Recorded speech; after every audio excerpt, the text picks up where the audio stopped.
jira. Hanga waggaa 8 ka'e kana keessatti hanga maatiitti isumatti erguudhaan harki koo qullaa hafeetiin jira. Nandi de ya barana ya garanko Obsudi de tiyadate biyako. Assalamu alaikum warahmatullahi wabarakatuh. Kabajamtoota fi daawwattoota jituu Oromiyaa anaa dhufu bakka nagahaan dhuftan isiniin jedha. Hundi keessanuyyuu har'a wanta qabadhee dhufeetiin jira. Hamma dhumaatti na wajjin turaan affeerraa kiyyaa comment like share gochuu hin dagatinaa. Yeroodhaaf maqaa koo himuu hin barbaadu. Kan itti dhaladhee guddadhee Oromiyaa jituu magariisaadha.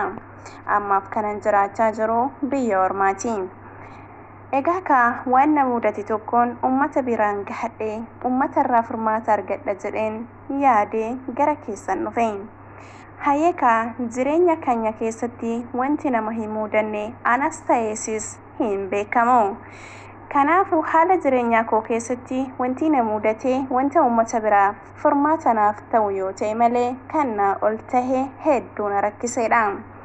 Egaa kabajamtootaa fi jaalatamtoota ummata Oromoo hundi keessanuu akkuma sagalee kiyya yookaan immoo ergaan kiyya isin qaqqabeen akka naaf maltan abdiin qaba.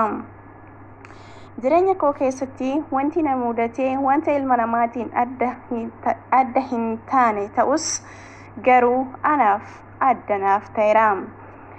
Jaalachuu fi jaalatamuunis akkuma jirutti ta'ee mudannoo keessatti jiruuf immootu kan maal jedhu haa ta'u jechuun baay'ee na dhibe. Akkuma nama tokkootti jaaladhee yookaan immoo jaalatamee namatti dabalame. Haa ta'u malee garuu jireenya biyya namaa kana keessa jiruun wal qabatee walitti dabalamuun nama kana wajjin an taasise hedduu na miidhe. Kanaaf kan bu'uura naaf ta'e yookaan immoo mudannoon kun akka na mudatu kan na taasise tokkoffaan barumsa dhabuu kooti.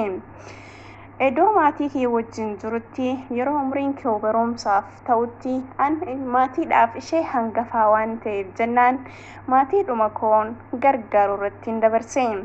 Haa ta'u malee garuu ergan of beekee ergan guddadhee hiriyoonni koonaa ol ta'anii booda immoo anis carraa mana barumsaa argadhee seenee booda osoo homaa hin barree carraa biyya ormaatiif of laadhe.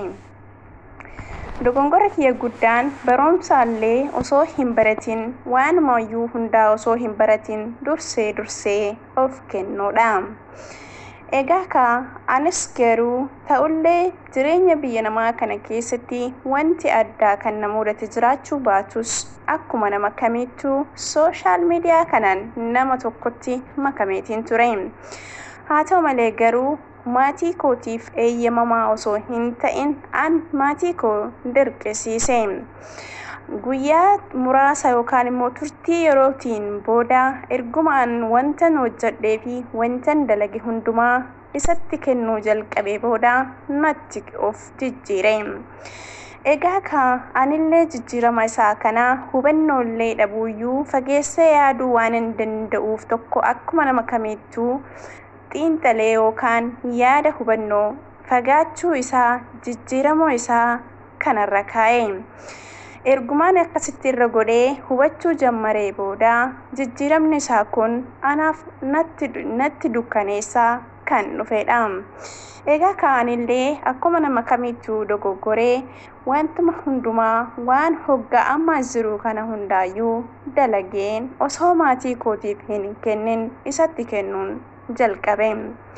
Akkuma dhufee biyya namaa ba'een akkuma feesbuukii banadheen akkuma sooshaal miidiyaadhaan wal bareen isaan wal baruun koos anaaf baay'ee gaabbiidha. Garuu har'a gaabbullee homaa gochuu hin dandeenye. Yaadni koo kan na cinqe waan ta'eef uummata bal'aa biraan sagaleen koo yookaan immoo ergaan koo yoo isin bira gahe komentii keessan irra deebi'eetiin laalaa yookaan immoo yaada keessan akkanaaf qooddan jechuuf ergaa kana gara keessanitti kan ergadhe. erga hoggaa muraasa wajji turree booda anis kan jiru biyya namaa inni immoo kan jiru biyya keessatti anis hojjetaadha atis hojjettuudha waan hojjenne waliif finnee waan tokkoon godhannaa yookiin mana ijaarannaa yookiin lafa bitannaa osoo naan jedhu suuraalee garagaraa kaasaa kan manaatis kan lafaatis kan namaas kanuma arge kaasaa natti erguun qalbii koo na goyyoomse. Ani erga isa wajjin goyyoomee booda homaa duubatti of deebi'ee of qabuu hin dandeenye gowwummaadhaanan ta'ee yeroo isatti laadhee ka'ee yoo maalidhaan goote jedhee gaafadhu mana namaa suuraa kaasaa naaf ergam. Erga kana gochuu jammaree booda turree bullee anis nan galuudhaaf ka'eetiin jira maatii kiyyatti himeetiini akka ati mana ijaarte sitti himee akka birrii kootiin ijaartes maatii kootiin wal barsiisaa jennaan narraa silkii bulookuu jammare. Karaa hundumaanuu silkii hundumaanuu narraa bulookii godhe. Garuu ani isa argachuus nan danda'a. Maatiin isaatiif maatiin kiyyallee wal beekan yookaan immoo ani kaadhimamtuudha waan ta'eef isa kanatti waanuma hundaa kan laadhe. Sababa kanarraa kan ka'e ani ammaan tanatti homa takkaayyuu hojjechuus dadhabeetiin jira. Ergan biyya kana jiraadhee waggaa 8 ga'uuf deemaa jira. Hanga waggaa 8 ka'e kana keessatti hanga maatitti isumatti erguudhaan harki koo qullaa hafeetiin jira. Kanarraa kan ka'e ganamas galgalas yeroo hundumaa sammuun kan koo baay'ee na dhiphatee jira. Dhiphinna kanarraa kan ka'een hiriyaa kiyyaan gahadheetiin jira. Egaa yaanni kiyya ganamallee galgalallee yeroo hundumaa akkamittiin waggaa kana hunda dalagee harka duwwaa hafeetiin nan galamoo nan hafaa yaada jedhuun sammuun kan koo hedduu takka na rakkatee jira. Kanaafin isin bira geeffadhe ana garuu kan na cinqes kan na dinqes osoo kaadhimamaa walii ta'uu baannee akkasumallee goyyoo baachuu danda'a. Garuu ilmi namaa kanaa mee akkamitti wal amanaan anaaf gaafiidha. Egaa erga kaadhimamnee maatii tokko taane jedheetiin waan waggaa kan hundumaa dalaguun isaaf laadheeti jira. Mee maan naaf dhaamtu? Carraan kiyyaa maal akka taheeyyuu na dhibeetiin jira. Maatiin kootis erga dura isaa kaadhimattee osoo nu hin barbaadin ofii kee jaalattee akka nikaasiif goonu kan nu taasiste waan ta'eef har'a ammoo carraan kun dhufeetiin jira jedhanii ana wajjin cinqamaa jiru. Anis jireenya biyya namaa keessatti wajjin cinqamaa jira. Egaa kan obboleeyyan kiyya warroonni idil addunyaa kanarratti argamtan ergaan kiyya kun yoo isin qaqqabe maal naaf dhaamtu maal na gorsituun dhaamsa kooti.